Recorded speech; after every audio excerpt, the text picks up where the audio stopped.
Ang lalaking ito ay kumuha ng ang payong na sira, tapos plies, tapos yung pisi pinasok sa yung guba na payong. Pagkatapos niyang pinasok, pinatuyok yung guba na payong na para bang helicopter at saka para ding hawk. Kaya yun, pinaikot ng tao. Isang araw, may isang mural babaeng lumabas sa kanyang bahay. Sumuot siya ng botas, at saka sinuot yung botas. Sinuot talaga yung botas. At papunta siya sa kanyang motor. Sumakay siya sa kanyang motor at may kinuha sa kanyang bag. At yun pala ay isang susi. Tinaon niya, nahulog ang susi. Ngayon, kinakabot niya. Hindi niya makabot. Anong gagawin niya? At meron siyang naisip. Yun pala ang ginawa ng lalaki kanina.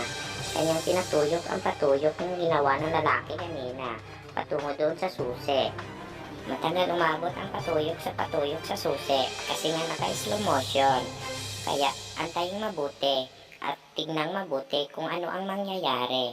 Dumating na ang patuyok. Tumuyok ng tuyok. Tumuyok siya ng patuyok.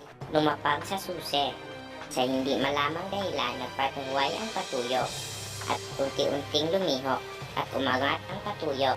At ito pala ay pangkuha ng isang tapulan na babae na murang babae.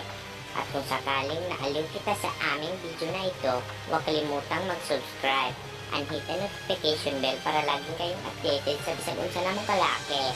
Salamat!